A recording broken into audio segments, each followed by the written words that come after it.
Right, hi everybody. Welcome to the first Patchwork Challenge update of 2024. We are on the unusual date of the 29th of February for our record. We thought we'd leave it right until the end. It's been a slow and very wet early winter period. Lots and lots of standing water for those inland, so plenty of ducks for those that don't usually have ducks, and absolutely no access for those that do usually have them. So it's been a bit of a wet time, some of that residue from 2023, but lots and lots of birding, and obviously Patchwork Challenge getting going, and plenty of bits to talk through, including perhaps a little bit of late action from the 2023 results. I'm joined by Duncan Bye of Wheldrake Ings fame. So thanks for joining us, Duncan. And also the regular Pete Williams. We won't celebrate you, Pete. Evening. I love the fact that we're pushing it so late in the month. We've actually picked the additional day that we don't normally get to do it on. Couldn't get any later. Who's going to do the proposing this evening? That's the key. Good point. Right, we'll get straight into it. I'll just bring up the presentation. So, yeah, let's get stuck into it. So today's running order, we're going to be talking with Duncan about his patch at Wheldrake Ings. We're going to go through the best birds. There aren't loads, I'm afraid. It is January. It's been a very quiet month. In fact, it's been, a couple of them are a little bit borderline. Yeah, probably. I did see the photos you downloaded to the G Drive. Some of them were for entertainment as much as quality. Absolutely. Well, then it looks like we're then going mini leagues, more mini leagues. So not even enough content to double up on features, and then we'll go into a bit of patch gold, the even more mini league section, and then get into the top tens. We did our February predictions. I'm confident in the fact that none of us got any right because there hasn't really been any rare birds. Hasn't been enough cold weather. I think we went for cold weather options from the north, didn't we? Did anyone go for an American warbler? No, even though one turned up in Aberdeenshire. Yeah, this was what I was. Yeah, the one in Ayrshire, wasn't it? Oh, Ayrshire, yeah. Yeah. No, I think I went for cold stuff, which was obviously an error. Yeah. Obviously, it was about 10 degrees all month. So that's what we're going to get into. But first of all, we're going to talk to Duncan. So, Duncan, welcome to the pod. Thanks for having me.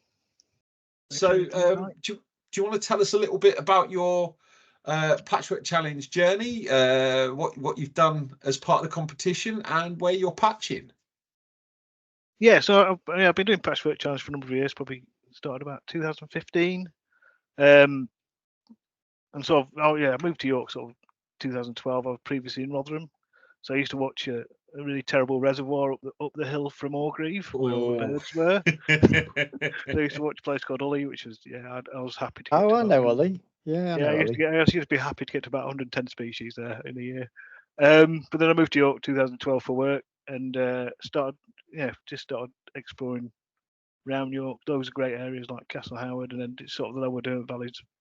It's probably underwatched, I'd say, and yeah, I'd say it's probably almost people. It seems to get overlooked, I think, by a lot of the Yorkshire birds almost. I think the thing is, it's quite hard work as well because it's massive. And you have to walk miles. I used to live in Fulford once upon a time, so it's where I did a little bit of birding when I was at uni. So I just that walk through the Ings is it's a hell of a tromp down to the bottom end to the pool hide and what have you. Yeah. But a really great place. So tell us a little bit about. Well, shall I get the pictures up and then you can tell us? Yeah, just while you're doing that, I'll just in terms of sort of Wheldrake Ings, what made you, I guess, did you pick already bird Wheldrake Ings before PWC, or did PWC make you kind of pick Wheldrake? No, I was already doing it a little bit, and I think sort of, one of the birds that really got me into it is sort of October 2013. I found a yellow-browed warbler, which was the first for the LDV. Oh wow, yeah. Just at Bank Island, which is part of the patch I do. Yeah. And I carry on walking down that same path, hoping to find another one.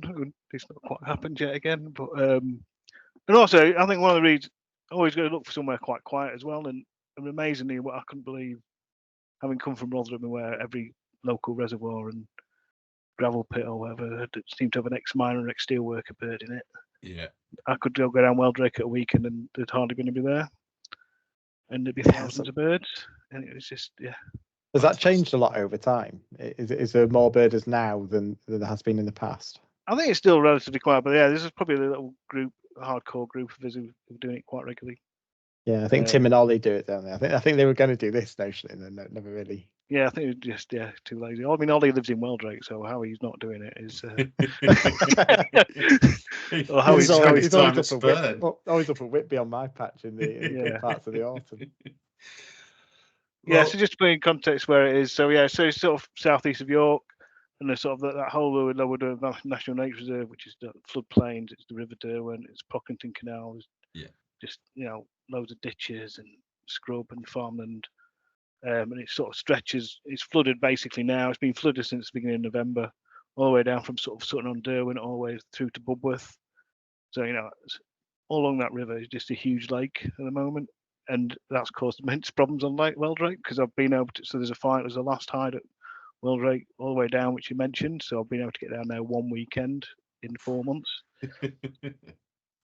And I'm probably one of the few local patch birders who has to have a pair of waders in their car just so I can get on and get through the car park at Wheldrake. So is this the current view then that we're talking about? This is the current view. It's probably dropped a little bit, so there's probably no water coming through that bit. But essentially, that's where the bridge is. You go over, and then essentially all the paths are flooded at the moment. So and that's the view across the meadow.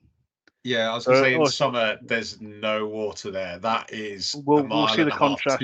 Mile and a half of meadow, isn't it? So So at the moment, when you're sort of patching and birding here, is this basically where you're birding from then, apart from unless you dig the waders out to get? So what I do, the way I've designed a patch, I suppose, is Bank Island, which is natural England one. Yeah.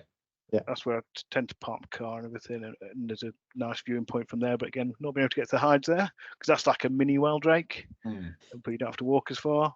But I also part of my patch is also around East Cottingworth, where I'm able to look over the back of Wheldrake. And there's nice Pocklington Canal there. Again, that's not been a canal; that's just been a lake.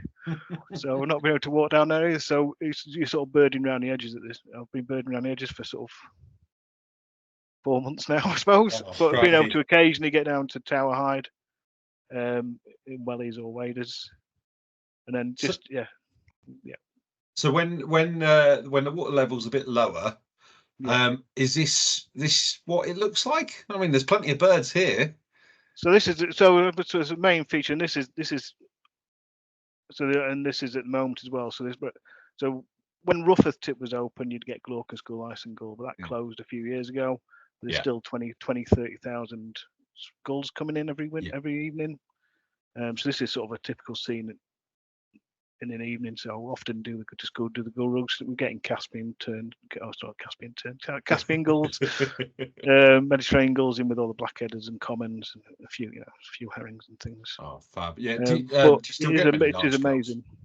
No, it's been a while. It's been a long time since any Glaucus. It's been 2 or 3 years since in Iceland. But I think if there's anything, the Iceland probably might come in again at some point. But since Rufford, as soon as the landfill shut at Rufford, then that was it really. Hard time. I mean, obviously that was it was kind of at its zenith right at the end of its life, wasn't it? Because nowhere else was open, so it was really the last tip standing, and York became a little bit of a gull mecca for a little bit, but with American herring gull and there's just plenty going on, loads and loads of Caspians, loads and loads of white wingers. So and obviously they all had to go and sleep somewhere, so I assume it was a desperate scramble, especially when things like the American herring gull were knocking about to try and find them, because I think they go a few different ways, don't they, from Rufford? They go off towards Leeds, off towards the Humber and what have you. But obviously really dynamic scene. You've caught a lot of sunshine. It looks very glorious in these photos. Yeah, well, I've only put the sunshine ones in, not anything else. Where you get the York mist for several days. Yeah. And then this is another scene with all the ducks. So so this is when the water level's a bit lower. Okay. Pulls up, there's thousands of ducks, geese Lapwing, golden plover, rough, So dunlin. what are the sort of special ducks or special wildfowl that you're seeing in the winter? What you're trying to pick out in this lot? So I suppose, it's certainly recent. Well, we've been scorp all winter. Yeah, we've had male and female spew this winter at the beginning of the year as well. Spew's probably still knocking about if we could get on there properly. And one of the main features is the big numbers of pintail and stuff like that. So at the weekend there were probably 200 pintail on there. There's been record numbers in the valley, sort of record numbers about 900. We counted on recent webs. Brave. So I sort of help out with the webs, which is a bit mind blowing. I refuse to count widgeon and teal on that webs. I'll leave that up to Natural England. Yeah. Reserve manager. He's got all day, I guess. So just to provide a little bit of context, you talked about the valley. Can you just outline the sort of sites in the wider area? Because I know obviously it's a complex rather than just one site. So there's Bank Island with hides, there's Wheldrake Ings with the hides. Wheldrake, it's quite a big part of it. And then there's down the southern end is North Duffield Cars. Again, there's a couple of hides there.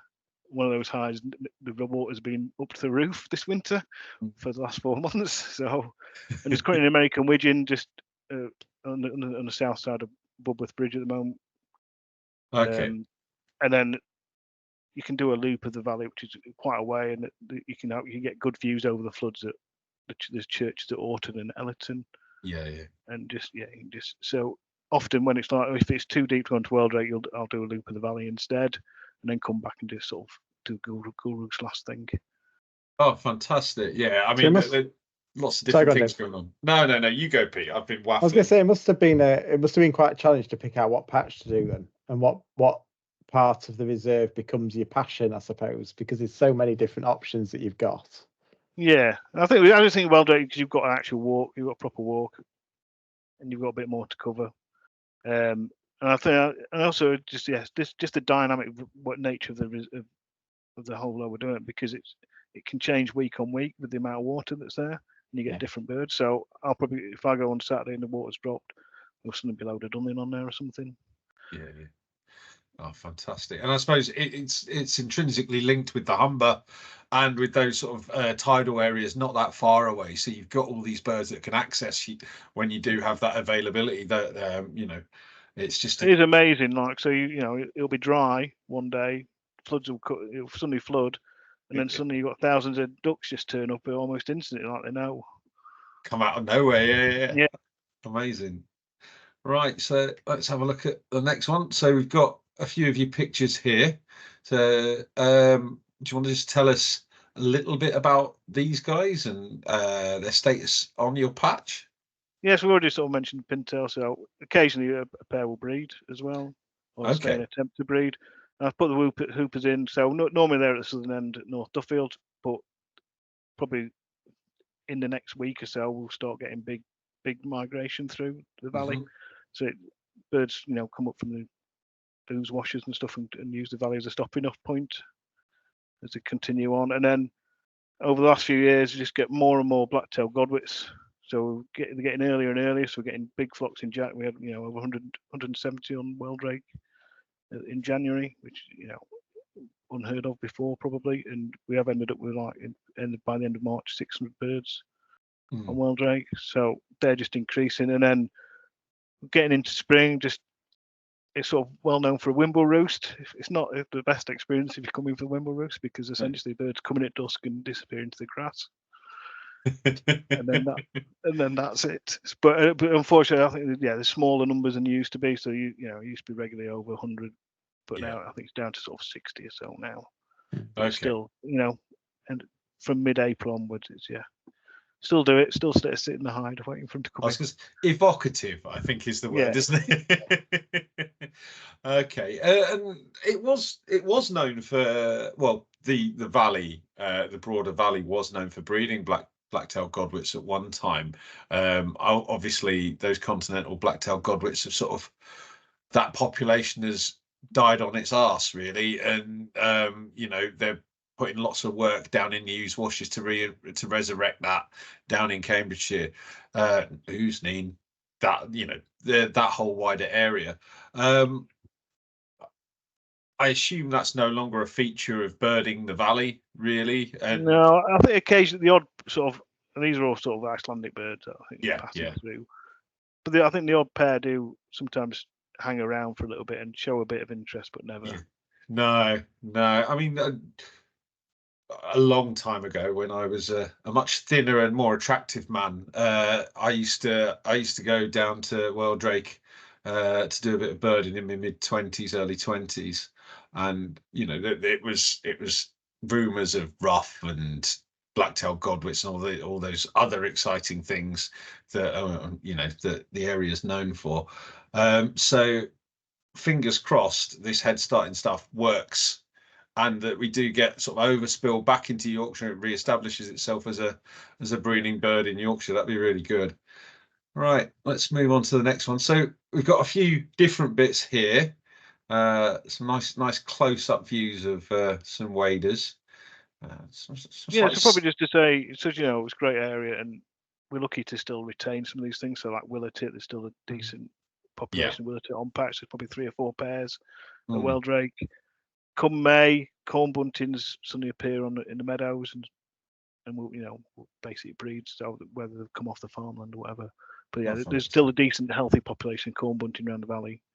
Yeah, full stop. And then it's just amazing to go down. You've got curlew, you've got redshank, you've got snipe drumming, and that's disappeared. I remember leaving Rotherham, all these things gone. So apart from corn buntings were extinct. Snipe, there was no breeding snipe or anything, and come down here and they're everywhere. It's such a fantastic. It takes you right back when you see that flower-filled meadow in front of you, and you hear the noise, that noise of all the waders, especially if it's towards dawn and dusk. That must be really quite something when you're on patch at that time of year. Yeah, definitely. Yeah, especially dusk as well. It's great. Looks like a patch of just sort of incredible birding experiences, really. If you're looking at sort of the gull roost size, you're looking at the sheer duck populations, wader populations passing through, like events throughout the year. Real signature species and things like that. It's it's hard to compete with it, isn't it, in some ways, that every time you go down there must be something to. It just feels different every time you go down, more or less. Not recently. Just felt like water. But this is coming. It won't be long. And you'll be looking at this meadow, and there'll be a quail singing or something like that from this view. So So we go from the all the water coming over all the pass to this, and it's and it's a really rare type of grass. So don't ask me to talk about grass. I'm not going to. Grass in the community that's really important things. But just this view, and just it's the traditional sort of flood. This is all the way through the valley as well. Still being managed in a similar way. Obviously, there's mechanisation when it gets cut, but this hard to believe it's the same location, isn't it? Yeah. And then this, and I just put this picture in because I just want to demonstrate how hard spring passage can be, especially if you are looking for a temming stint.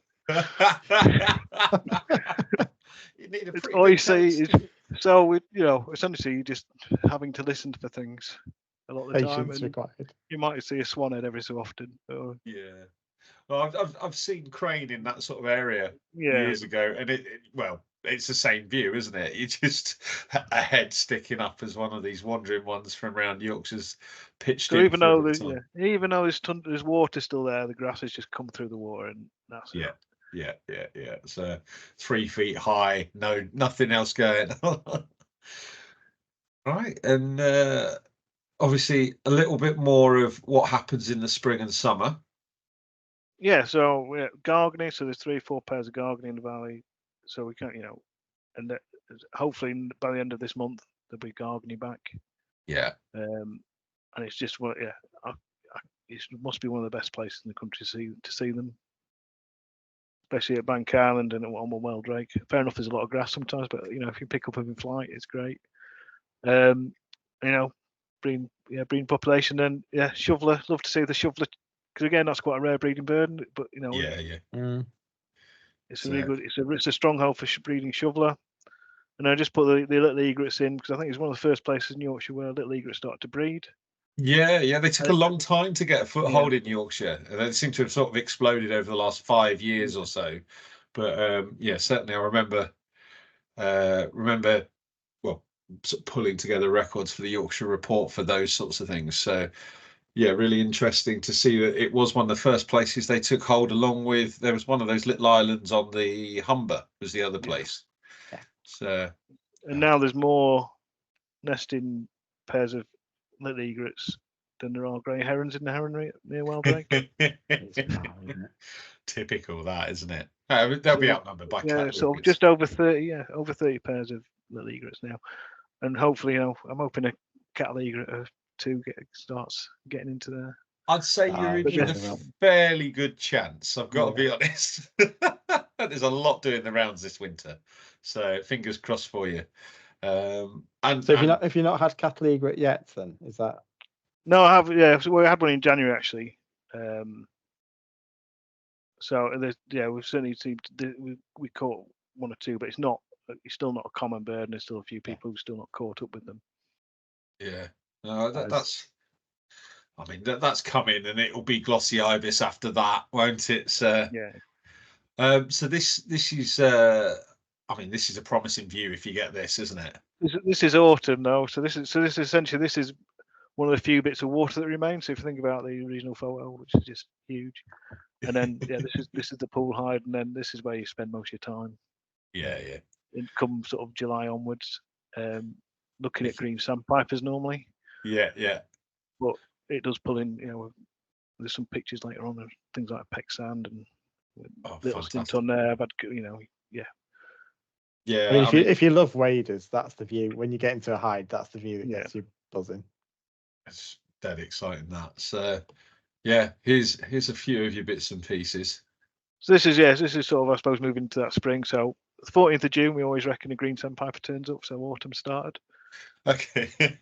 and then because a lot of the water's gone, so great white egrets will be around as well during that period. If we're lucky enough, we'll get a few bearded tits as well, and sort of come sort of October time, September, October, we'll get a few bearded tits dropping in.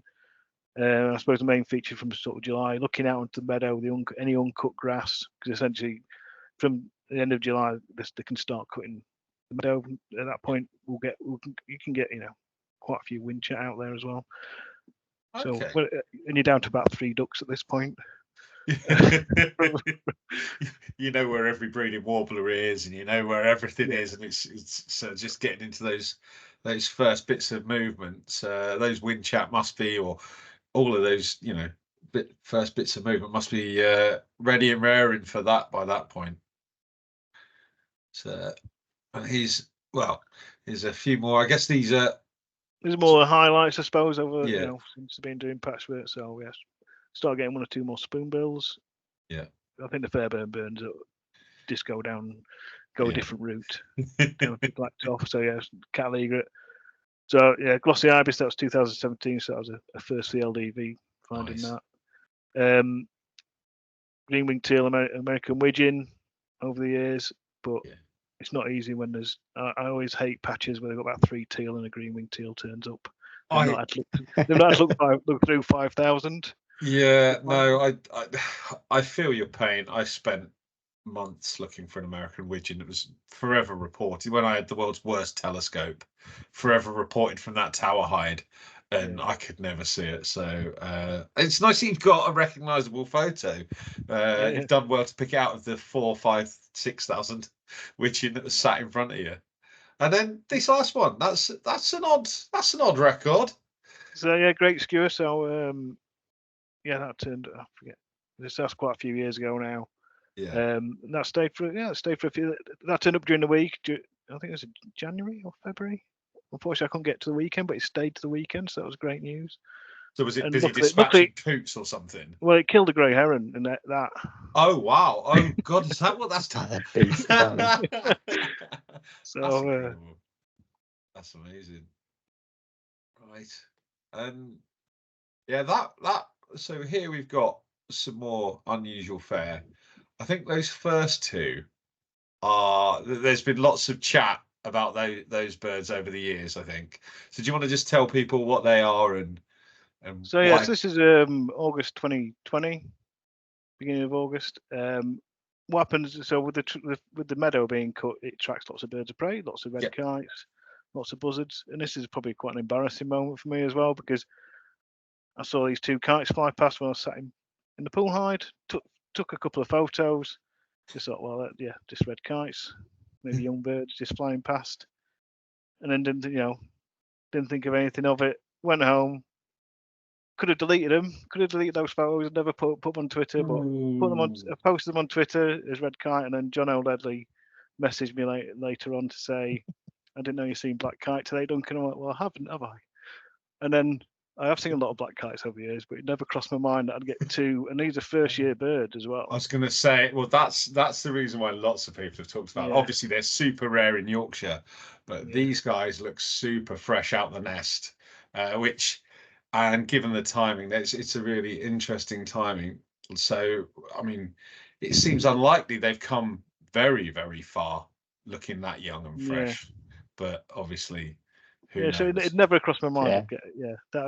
That's why it just never. Well, a fantastic sighting, and then it's just annoying. I didn't know at the time, but anyway. Yeah, out of interest, do you count it on your list of Patrick Challenge when it's off the back of a camera? I saw them though.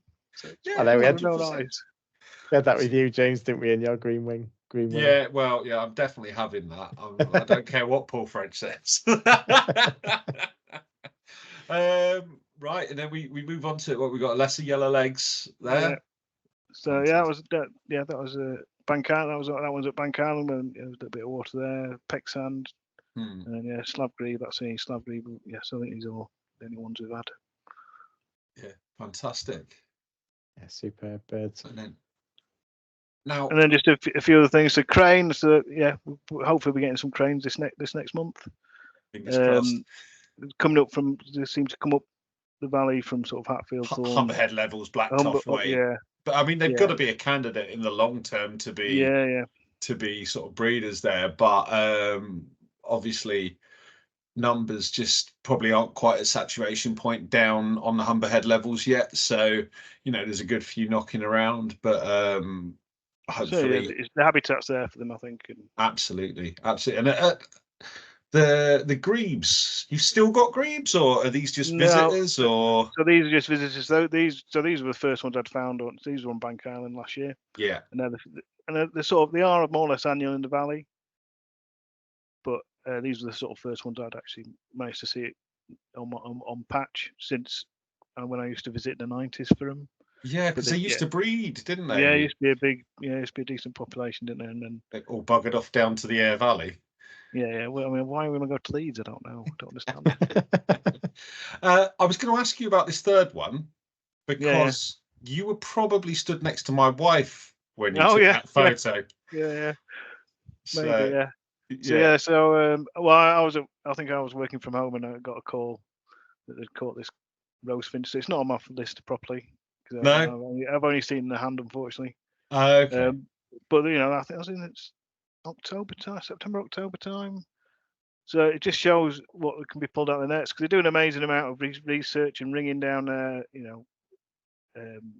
We've got there's motor stuff there now and things like that.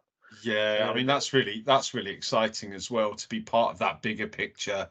And I know obviously Natural England do quite a lot of sciencey type stuff, monitoring the birds down in the valley, the ringing group and what have you. So so they're doing stuff like so radio tag Wimbrel to see what fields are feeding in and things like that.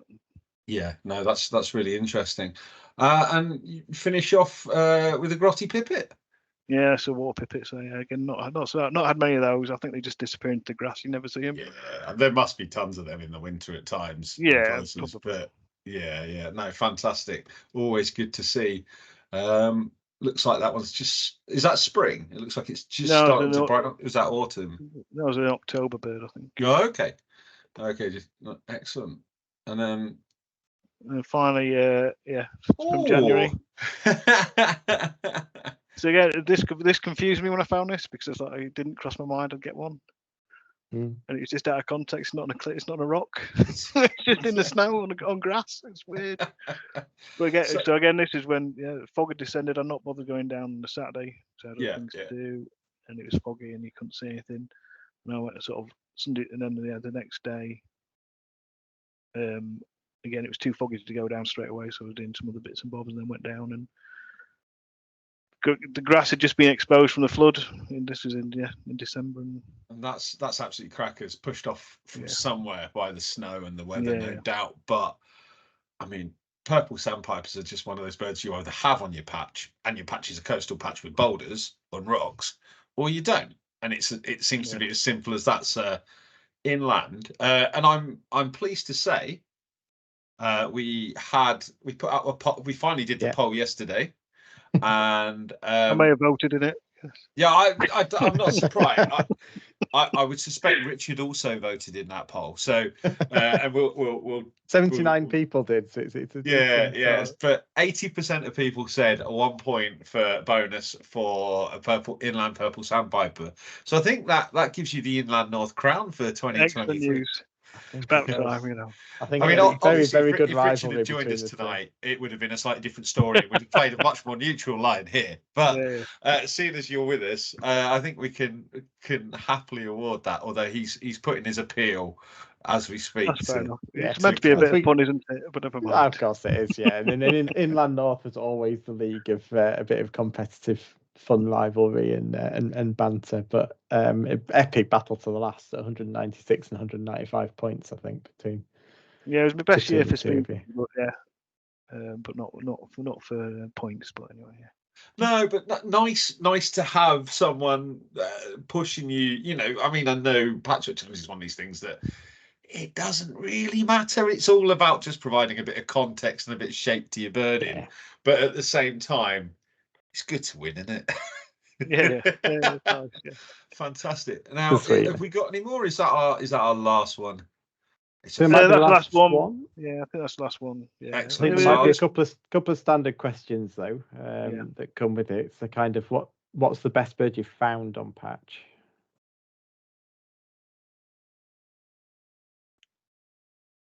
So, I mean, I just said black kite, but I didn't really find those. Well, I guess you did. You found them with the camera at least. I think anything where it's sort of a first for the LDV. So probably it was good getting glossy ibis because I was in a hide with another couple of people and started swearing. Oh wow! Is that flew up one January, one December. But yeah, finally, that's yellow. Was great. I guess following on from that, then, if the big thing really for you is especially with patch is finding a first for the LDV, what would you hope the next one would be in 2024? What do you want to fall? See, my dream is hearing Little Bustard coming from the meadow. That's my dream. I don't think it might never happen. Jumping up and down and farting away. yeah. I think that would be amazing. I think the meadow's there for it. There's been a couple lately, haven't there? Yeah, it wouldn't look out of place, would it? It definitely would look a lot less sad than the one that was on my patch a few years ago, which looked like it was about to keel over any second. So, fantastic. And in terms of the patch, what's your favourite thing about it? What draws you back every week, every month?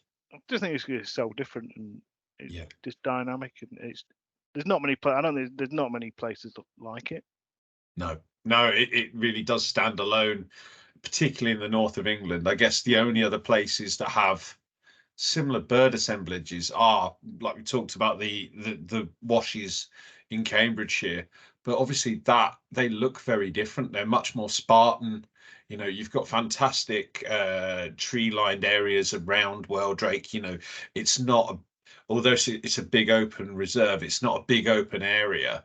You know, you've got big woods. You've got Wheldrake Wood, and you've got Skipwith Common, and you've got a real mosaic of habitats. So it's pretty dynamic. And obviously, it also holds a few of Yorkshire's and the UK sort of rarest breeding birds at times as well. So I've not mentioned the spotted craigs. So no. Although we only had one. I think it was only one or two birds last year. Yeah, But yeah. 2021, they're up to, in the valley as a whole, there was like 30 calling birds. Yeah, I mean, there was that mental kind of arrival, wasn't Yeah. there? So we had one like arrive at the end of March. So there's a sound recordist that goes down at stupid o'clock, Oh, and yeah. luckily his recordings are always ruined by the wind pump. Oh, that creeps away, that wind Yeah, pump. So you can hear Spotted Crate. He's got amazing recording of Spotted Crate calling with it ruined by his by the wind pump creaking away. But yeah, one turned up at the end of March, and that was just calling during the day. And you have to normally you could just be there at night. Yeah. And we're having a few years where we're getting corncrake as well, but we've not really had that. That seemed to maybe linked with the release down in the Cambridgeshire perhaps, Okay. and there may have been sort of overshooting when they were coming back, but Oh, that's interesting. they've not been reliable for sort of not really had any really for the last 4 or 5 years. It's been the odd record. But Yeah. I mean, that was always, they never quite died out in the valley. They were always kind of one of those things that, you know, I mean, very ephemeral. And whether it was just, you know, birds from the Western Isles not quite reaching the Western Isles and it being the best place, you know, the most corncrakey place in the rest of the UK. But still, you know, that sound, certainly I've heard it a couple of times, that sound coming out of these tall stands of ruderal vegetation. Another bird you can't see. Oh, no, impossible. Absolutely impossible. Especially when 3 foot of vegetation. But no, fantastic. And one of those places I absolutely love visiting, but it's a knackerer, man. It's a long old walk. That's another reason to do it, you see. Yeah, It's interesting where you started off just saying, you know, it's one of those kind of underwatched areas that's just so good. And it's, you know, I've Yorkshire for most of my life and birded Yorkshire for most of my life. And it's one of those areas I've not birded that much, even though I've birded so many surrounding areas. So I suppose with that in mind, and you don't want too many people coming to Patch because they'll find stuff. But what do you recommend to somebody who does want to come and visit? Because it's not the easiest place to just know straight away kind of where you're going to and where to bird because it's so extensive. So it's a really useful. So the York Ornithological Club website has quite a good bit of information on the site guide and also a suggested route around the valley if you want to do. But if you just come up and as long as it's not flooded, just either park at Bank Island and walk down the river to Wheldrake or park in the Wheldrake car park. But I always park at Bank Island and then walk to a couple of hours at Bank Island, Wheldrake, and especially if water's drained from some of the other bits of the valley, we start getting a big concentration of birds on Wheldrake. Yeah. And then all the sort of peregrines and marsh areas are having a go. Oh, fantastic. And if anybody gets their car stuck, then do you want to put I'm not helping. I can't help. No. Bring the farmer. I'll just wonder what you're doing. Well, thank you for your tour around your patch. That was really, really interesting to listen to. And really good luck for 2024. Have you had any highlights so far? So there's been Smew and Scorp in January and into February as well. February because lack of access. I think the highlight in February was white-fronted goose. Oh, nice. And then I've just been clearing up on some of the common stuff like redshank coming back and oystercatcher coming back and things like that. Oh, it's spring already. You got to enjoy that. And also the weird sight of like skylarks displaying over the water, waiting for it to be grass. You'll be able to take it on in a month or two. No, that's fantastic. Well, just need to usher that American widgeon up from Bub with. It just needs get it drained and get that bit drained and it can come up. Excellent. Right. So going to the best birds of Jan. What's you're leading. This is how bad January was that you're leading the way, James. This is the first, I think, for you. Well, I mean, I just went down to the local nature reserve and had a look at the black-throated thrush that's been there a long time, long stayer. Nobody. I don't think we had a top hill low patch last year, did we? So I think on that basis. Yeah, I mean, so I'm not. You're now bringing it into the competition. Yeah. So I'm not really doing top hill low individually. I'm sort of doing my 10k from home. I thought I'd just do something a bit different this year. Barmston, I still love you if you're listening. I'll be back. But I just thought, I just wanted to change it up, and I was very lucky. I got down there a few times where there weren't many people looking at the thrush, and occasionally the sun shone. I mean, obviously, I didn't get particularly close. There are people with much better cameras and much bigger cameras that took much nicer photos. But yeah, it was an absolute cracker, that bird, and it held a little territory until, I don't know, a week and a half ago. It was just held a little territory between the reservoir and the and Watton pits. And when people complained that it was gone missing, it was usually because it was just feeding on the public footpath the other side, and they weren't looking down there. So yeah, it's still around, do you think? Because it kind of went missing for a few days at a time at points, didn't it? I suspect not. But I haven't spoken. So Lee, who's quoted in the tweet, is Lee Johnson. He watches it very extensively. He's a very, very good birder, and I don't think he's seen it for a little while. But yeah, it's been a good start to the year. Nice start, cat egrets, smew, scorp, all the same things as Duncan, really. So yeah, it's been nice down there. We've also got Josh Headley with ringneck duck at Leighton Moss. So nice female ringneck duck. Yeah. And now we're getting to the really ropey stuff. So this is how tough going it is in January in terms of what we've had. I mean, the fudge duck at Fen Drayton. I mean, we've had with two as well. Amy had a this as well. Yeah, I mean that's possibly okay. It's not from the Escape Central in the middle of the West Midlands that has millions of fudge ducks, as well as the outskirts of Norwich.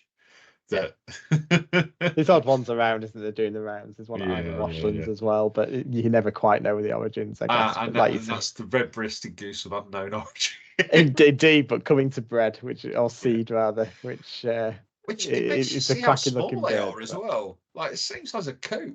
That's crazy. It really quiet month, I have to say, in the highlights. Oh god, and that's it. That's all. I'm not kidding, because if I did any more photos in that best birds bit, we'd have nothing to say in the mini leagues. Oh right, fair enough. It's a good bit of patch gold later on. Yeah, I can do. Yeah. All right, mate. Well, let's get stuck in. There you go. So Coastal East England's 10k. So Gibraltar Point in 1 and 2. So got a few people doing Gibraltar Point. Nigel Ireland, of course, as always. And then lots of nice winter fare in there. In terms of sort of Buicks, got a few of those going through. Smew, so funny enough, Smew got upgraded and then suddenly went mad. So well, we haven't upgraded the points, have we? I didn't know if we had or not, but I think that's very wise. No, because there's a whole load of them now. Because Bird Guides updated it in January, like January the 2nd, and we'd already released the score sheets. I think we decided to keep it where it was at 2 points, which. This is the best year for Smew in donkey's years, I think, isn't it? So yeah, it felt like the minute we started talking about do we change the scores or not in line, because we tend to keep in line with sort of Bird Guides, don't we? That tends to be our framework. And then it's just, as you'll see from the highlights as we go through, they're certainly not in big numbers, but they're certainly appearing on lots of water bodies at the moment. So we've got Lapland Bunting as well, and Smew at Gibraltar Point. We'll come back to that one later. Black Red Star, Great Northern Diver, and Snow Bunting for James Brown, Hopton. Your good self in the Upper Hull Valley, which is the patch we just talked about, your 10k. So the Black-throated Thrush you mentioned, but you mentioned a few others there, including your Willertit, which I think for the site is particularly notable. Yeah, bit of patch gold. Yeah, I didn't know that. So I'd not really gone to Top Hill Low for quite a few years, as much. And when last time I started going regularly, previously when I went regularly, they were a breeder on the site. So, and I hadn't really seen much in the way of marsh tits there. Brownback tit sort of turned off and just started making bullfinch-like noises, just like I'd heard at Wheldrake Ings lots and lots of times. And I was like, okay, there's a Willertit, great. And crack on. It's better than you thought it was. Yeah, first one in 2 years or something. So they're getting really scarce, aren't they? But I mean, the three of us here have all got sort of Willertit on patch. Probably quite fortunate, really. They're becoming more and more difficult birds to get. So Definitely. But yeah, And then a no, wax swing for Paul Newton. So yes, obviously a lot of those last year, not so many around in January. So well, I think we might get the dribs and drabs coming back through. But yeah, certainly fewer in number as berries have been reduced. Indeed. And then Coastal East England, so this will be the 3K. So Titchwell at the top with side Chiff there and Raven.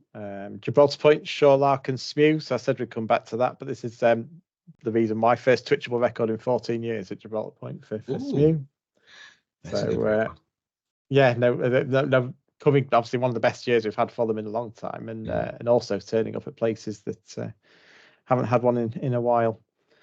Rob Hunton, Spurn. Yeah, obviously later on, Spurn comes firing through, but always starts that little bit slower at times. And Barnacle Goose there, the highlight, but already over 100 points in most of these patches. Yeah. Black Red Start, Great Northern Diver for James Brown, and Lapland Bunting for Will Scott at Bempton Cliffs. I think they've got some decent sort of bunting sightings along the cliffs there at the moment. And then Paul Newton, snow bunting. So some of the regular winter stuff. Coastal Island. So Daniel has a rival, albeit at the same spot. Yeah. By the look of it. So got company, and Daniel's in second already. This is a relegation from last year. So yeah, nice to see a bit of rivalry in this league. We did want to get more people from Coastal Island to give him some company. So it's not too late to enter as well if anybody wants to throw the hat into the ring. But we'll keep entry open until basically until the end of March.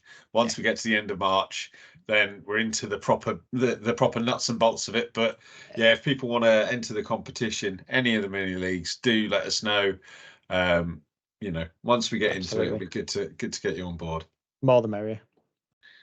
But Daniel is still on his own, bless him, in the 10K league. So he's still top. That 1 out of 2 ain't bad. Coastal Scotland 10K, so it's worth saying that there's probably going to be some more patches coming into these. I think quite a few people didn't put the scores in January. Normally I've got a massive rant about that, but I was one of them, so I won't this month. I think it's forgivable for January. But the usual Rob Hughes here, and I know we have got scores in now just past the deadline for the others up in that area. So save the February score. So if you're seeing this, get your scores in for February now. Now. Yes, indeed. Now is the time. And then Coastal Scotland here as well. Nick Littlewood at Portslade, top Little Gull, on season Little Gull, snow bunt, lap bunt. So again, always good at this time of year to get the snow bunting, Lapland bunting down when you've got the coastal patches. And then Medgull and Glaucoskull, a couple of white wingers that are difficult to get Glaucoskull anywhere outside of the far north at the moment. I think not so many around. It's not been a good white wing winter so far. Yeah, really not at all. So yeah. Coastal South England 10K. We talked earlier. I mentioned Amy's Ferrugia stuck as well. Black Red Start in second, but Steve Keane is top at the moment. 123 species, 149 points. It's racking up quite a score already. Yeah, that's a great start. That must be pretty much nailing everything, I think. Yeah. There's not much left in January after 123 species. And then Coastal South for 3K. So Amy pipping Steve Keane here. So the other way, flipped around again. So her usual Titchfield, Haven and Hillhead patch, side Chiff and Dartford Warbler there. No other highlights in that league, but plenty of people getting some decent scores heading into 100 points. I am perplexed. Ryan Irvin has a 2-month-old baby. How has he got 77 species and 94 points? It's a very, very good question that he's not here to answer. He's not here to answer. So I would suggest he's not helping his better half quite as much as he should be, and he should really either pull that his finger out. Or he's put a baby carrier on his back and headed out. I mean, poor Tab. It'll be lovely and warm down there anyway, given it's pretty much in the med. So, yeah, absolutely. And Amy is first and last, I notice. Yeah, that'll be a copying error. Sorry, Amy. She's both green and not green too, so we'll work out whether you're green or not, Amy. Duncan, did you want to have a bash at doing the second set? Do you still want to hear me speak? Well, okay. Yeah, absolutely. Okay, let's have a go with the mini leagues. So yeah, you got the Welsh as well. Just 2. Okay, so yeah, Alex Jones with Black Red Start and Merlin. This on it's not 10K, is it? No, it's 3K. Bower with Marshall and Waxwing. I suppose steady starts for them. Yeah. Well, the 10K one's pretty similar. Yeah, doing it. Yeah, so Alex Jones is top of that one. Have they got any more points in the 10K than they have in the 3K? Oh, slightly more. Not really. So that means they're not venturing much outside the 3K. Oh dear. Right. Coastal West England, so just 2 again, but poor boats had Kentish plover. There's not many of those nowadays, is there? I don't think. I think I've seen that Kentish plover in the past. It's been there for about 10 years on the spin. Oh, is it? Okay. So just the same one. Yeah. Okay. And Harry and Jack Snipe and then Shona O'Hara a little way behind at Wheldrake. Yeah, Iron Boston, top of the Estuarine Lake, 10K. but no highlights. There are a lot of 1 or 2 people leagues at the moment because we haven't got lots of scores. So, yeah, I mean, I think John's looking pretty good for the Estuarine League at the moment. I mean, there's a lot of people in the Estuarine League, so it's a lot of scores not in, isn't it? Yeah, absolutely. If we've only got one person in Inland North, we've got a real concern. That's more like it. Oh. There you go, something to go at. Yeah, so Inland North 10K. So so Adams, I'll have to have words with him. He needs to stop. So Cat League, I think I failed to get Hen Harrier, so that's a bit upsetting. But he's also got Smew. So. Oh, nice. So low ground is sort of part of Wheldrake. I'm down in 4th. That's disappointing, isn't it? Yeah. So is Adam somebody you know really well then? Yeah. So we're often birding together. So he's like from his house. He's found Pallid Swift and Black Kate over the last couple of years. Is he a Wheldrake based birder then? He's not one of these incomers from York. No. He's closer than I am, so it's fine. It's allowed. Excellent. And Ben Moyes down at Swilly. He's seen some good stuff as well. Yeah, I don't think we've had Swillington things before, have you? I can't remember. I certainly not for a while. I think we might have done in the past, but it's going back a few years. Yeah, we've not had it for not had it for a while. Maybe not since it was St Aidan's either. So we've got Kieran at Martinmere then with his amazing red-breasted goose. Yeah. Buick Swan, so that's a good record nowadays, isn't it? And well, we upgraded that last winter. We went full 3 points, much to Ryan's chagrin. But I still stand by that. You know, unless you're in Cambridgeshire, it's a pretty good bird. Yeah, you don't get many. I mean, you do get them where you are, don't you, Duncan? From time to time in the Hooper flock. Yeah, there's been some in the valley this winter, but I've not been able to catch up with them because I think they're very. I think they were tracked down to where they were, but they were in a private bit in a pond you couldn't see. No. Okay, they certainly don't come up your end very often. No, but in the 80s, like flocks of 200 at Wheldrake. Weren't they the Swan? Yeah, this one. Yeah, now they're stood as Hoopers now. Yeah. Very good. And well, Andrew Firth with Owls, Josh Headley with a ringneck duck. We talked about Will Bowell at Deeping's got a glossy ibis. Ravens, just it's nice stuff there, isn't there? Right. So 10K. So Adam top of that one as well. Again with the same birds. So he's doing his 10K from Elvington, which is quite close to Wheldrake. And and then Lee Wiseman at Barden, a little way behind with Pintail, Caspingal, Waxwing, and then Tom Shields down in the Trent Valley. I'm assuming they've been having problems with flooding as well. Scorp and Waxwing's there. You'd have thought so. Good to see Nick Morgan, Simon Warford, a couple of stalwarts. Although I'm pretty sure Simon spent his entirety of the first couple of months of the year in foreign countries. I keep seeing pictures of him gadding about, so no wonder he's got so few birds at Elton at the moment.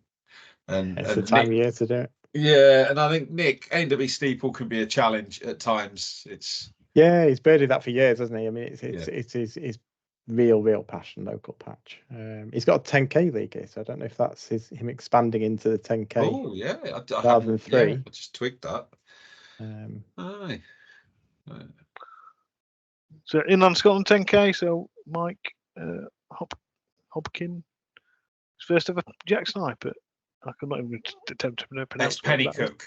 Is it Pennycook? Okay, that's Yeah. fine. I know because we've got an office there. So. Oh right, okay. I was going to say, go quickly to that pronunciation. Yeah. And then Lee down the bottom. Yeah. With a January song thrush. Well, every song thrush is all a good context, song thrush. all about context, isn't it? So. Absolutely. Yeah, singing around the village now, it's great. And then just one person in Inland Scotland. Slash. 3k. Kill Malcolm, is that? We'll say it's Kill Malcolm. Nice start. I think that's not. Yeah, isn't that near Fort William? I'm sure I walked past that last year. Okay. Yeah. We've got some patch gold. Yeah, so just extracting a few that have used the hashtags. I think the hashtag we used to be quite precious about the fact that it used to be things like coot and things like that on obscure patches, common birds on patches they shouldn't be on. Yeah. But I think now it's getting used a bit more broadly, just for kind of people's real local personal highlights on the patches. I think we should remain precious and gatekeep it, and everyone should just use it for coots and coots only. I do believe we might have a coot next month, but, yeah. but not this month, sadly. Well, but, I can go without a coot for 6 months or so sometimes. Yeah, but you're never short on coots in a year, though. To be fair, no, go from 0 to about 400. So yeah, because they're all feeding with that red-breasted goose in there. So we've got a second winter little goal for John up on Tyree. It's not quite the little goal picture that we had last year from. It's not far off, though, is it? Yeah. But yeah, the one from, was it Martin, wasn't it? Yeah, Martin Sidwell. Yeah, down the photo of the year that on the X. And then we've got Maurice van Beek. So we haven't, in terms of the Dutch League, PWC. So yeah, PWC 2024 is now sort of a franchised competition, so entirely with our blessing. As we said last month, that's sort of split away into its own thing, and it's fantastic. It's been fantastic to see the tweets around that and the buzz around that, and just the number of people taking part. It's sort of very much on a par with the UK version this year. Quite what Vincent's planning on doing in terms of updates and what have you, I'm not quite sure. If we get any news, we'll tell you. We do have a Dutch league this year in R1, however, it consists of Vincent, so that might not be a long-standing.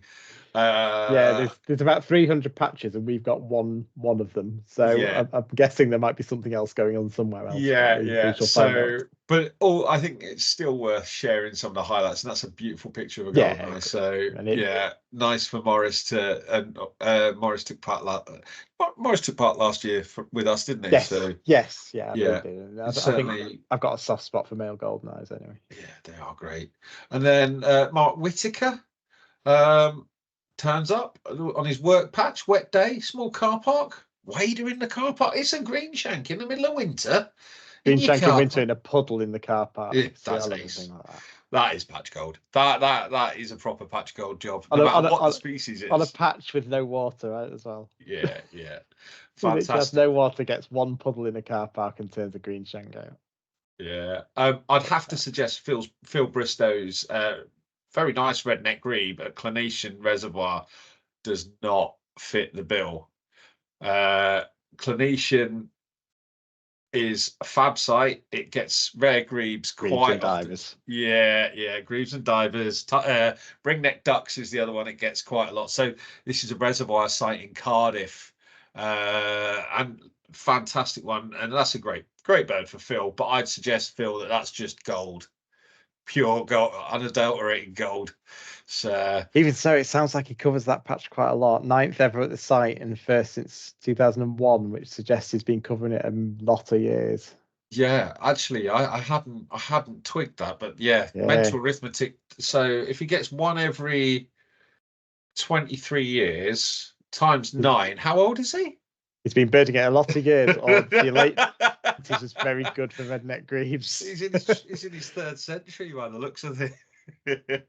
No, very well done, Phil. Great record. Not road running so much anymore, Phil, with his Roadrunner Phil tag. And then 2 more I mentioned earlier about the Smew at Gibraltar Point. So yeah, just a difficult bird to get there. Last record 2013, and this is the first twitchable one for 14 years. I think for most coastal patches, if you do get a Smew, it tends to be flying by. Yeah, absolutely. That's a good one. And then obviously sleeping. That's exactly the view you want of a decent bird, fast asleep, head tucked away. Absolutely, yeah. And Quality shot, and followed by an even better one of what is definitely a swan. yeah, I think we can just about say it's mute. So well, yeah, I can't hear some real patch goal in terms of mute swan and red-legged partridge, 2 birds that you would think would be quite straightforward, but not on everybody's patch. Well, I guess it depends how many are being kicked up by the gamekeepers as to whether you've got them, doesn't it? But there's hundreds around here. No, well done, Daniel. Very getting good. close to pheasant counts. Right, should we get into the last set of mini leagues? We'll whiz through this one. Yeah, do you want to do it, James? Inland South 10K, we've got Joe Parham leading us away with his Fudge Duck. Marek Wolford in Reading with Pintow and Firecrest Garden Tick. That's quite a decent one.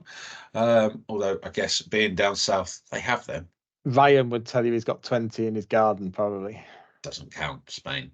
Dave Hellier at Chard, Potchard, Ruff, Jack Snipe and Bramlings. There's some good winter fare, and I think there's some good winter fare across with like Andy getting a great white egret, Jack Snipe, black red start for Dan Webb, and obviously Mark Whitaker's Greenshank in a car park puddle. It doesn't matter what score he finishes on, so long as he I think I'm going to suggest to Mark that I think there is a potential bonus points appeal in there somewhere. If I think you're probably right here. Just for an extra point for something quite so freakish.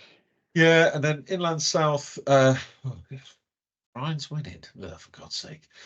Jack Snipe inside Chiff is probably fairly standard fare for Ryan's patch, but still very nice.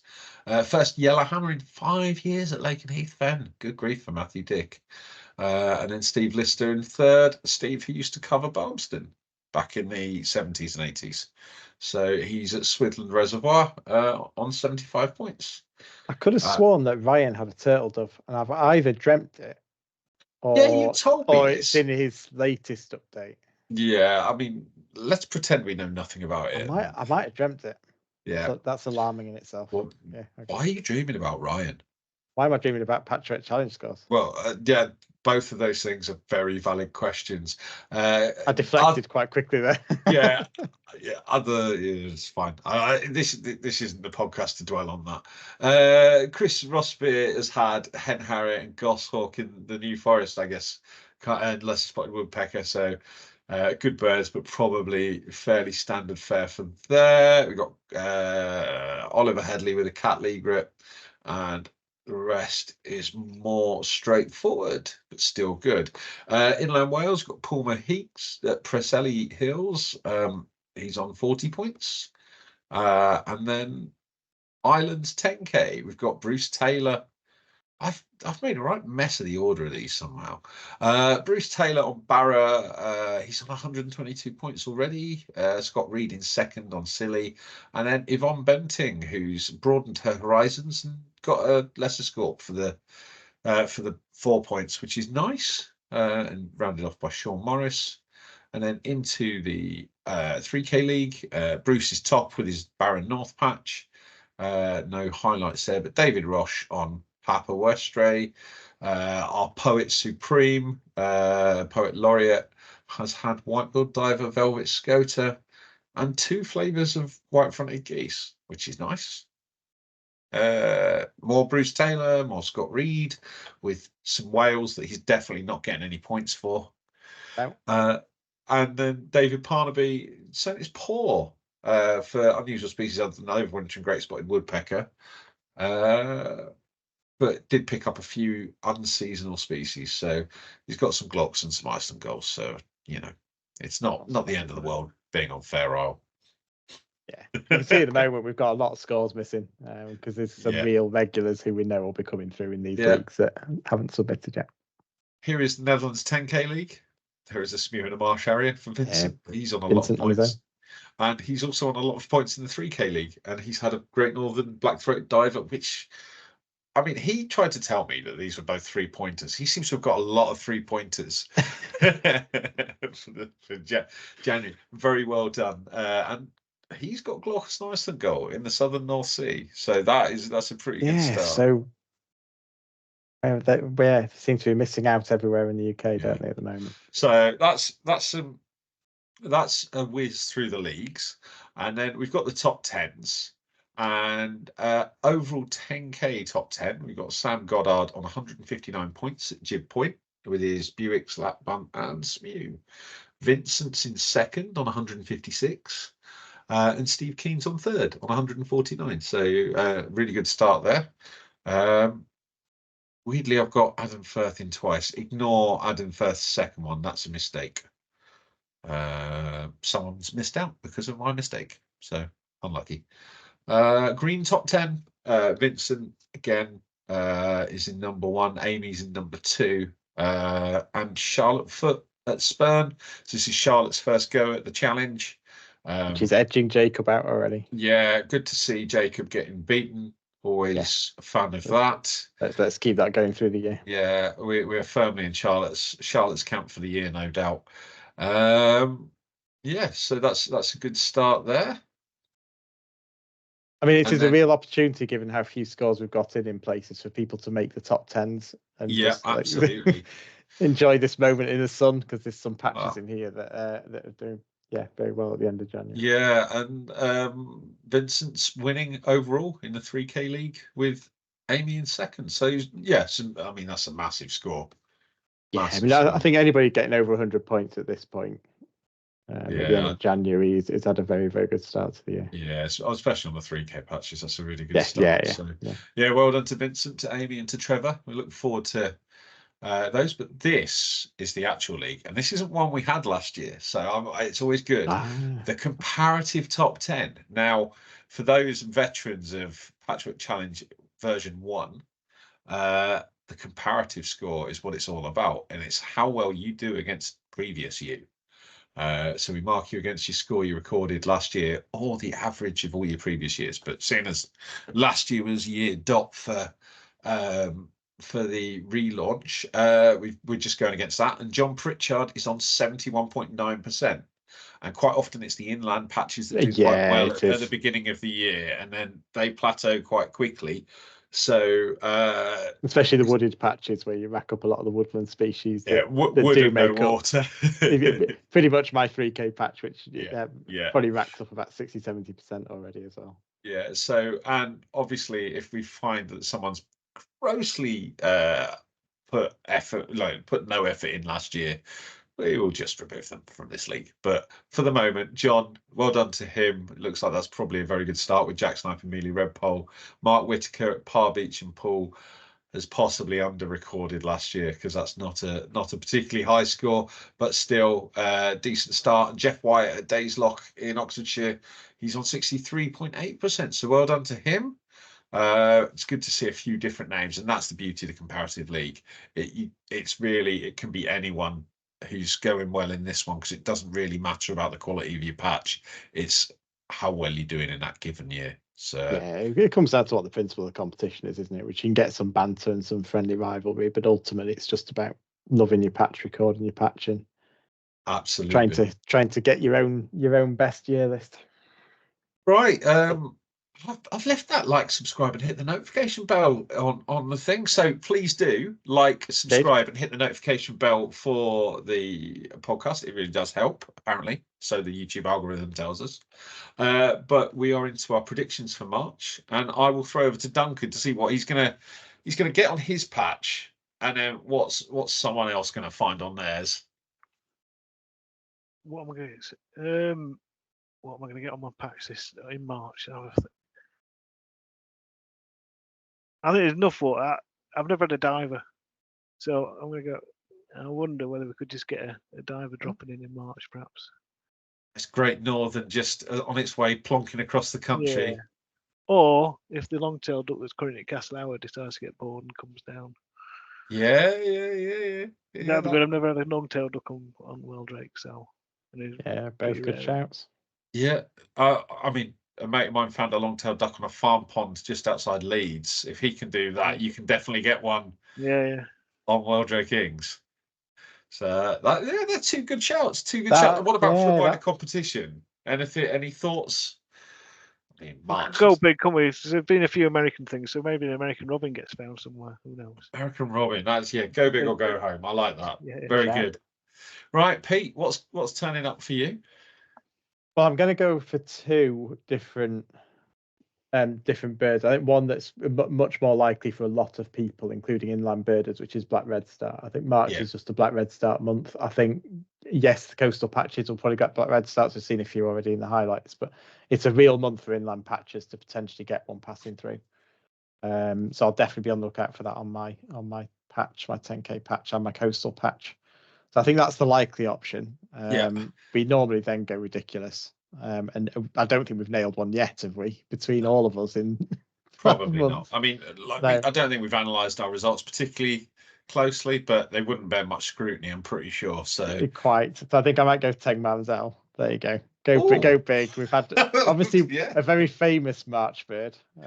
Yes. That I shall not mention too much details of. We also had the Shetland one that was also sort of in the winter, January to March. Yeah. And bird as well. So the it's Orkney possible. one, which was on that toilet full of owl pellets. Yes, indeed. Which may have been the same bird as the Shetland one, but we don't really know. So it could be, it's the right potential. Well, past history suggests it's a possibility. Yeah. And if it turns up in a certain place, then I can always say that it did turn up. It's just nobody knew about it. Could win either way. Yeah. But it's a big shout. It's going to go the same way as all of our other big shouts, which is extraordinarily unlikely to turn up in March. Quite. Yeah. Well, I think for me this month, I'm mentally summoning a lesser Scorp, probably on top or low. That's what I'm gonna find. I'm gonna get one of those great Scorp that there's been quite a few knocking around this month. Yeah, that sounds very good. I'm gonna get one of them to morph into a nice peaky headed male lesser Scorp, and for the country, I think there's gonna be a little bustard. I think, having heard Duncan's shout for his meadow, I don't think it's going to be in his meadow this time. Yeah, I'll be struggling to get wet if but I think maybe further south, I think we might get a little bustard shuffling around. So, yeah, there we go. Everybody get out there and find those birds to make us look better next month. And when you do find them, stick them on Twitter, or X as it's now called. Do use the hashtags. I have had a look at Blue Sky and how to set up a hashtag feed on Blue Sky. Haven't worked it out yet. We'll probably do that at some point. Yeah, it'll definitely be coming now that it's access and open to all. It's definitely a place that we should try and set up as well. Yeah, but do use the hashtags. If you are Dutch, we'll still be retweeting all those good birds, and it's really good to see all the exciting stuff. So best of luck for March. Thank you, Duncan, very much for joining us this evening. I hope that wasn't really no problem. Nice to be on. Thanks. It was really enjoyable to see the patch. One that I'll make a bit more effort to try and get to this year. You definitely should. Right, guys, thanks very much for watching today, and we'll catch you next time. Goodbye. Cheers.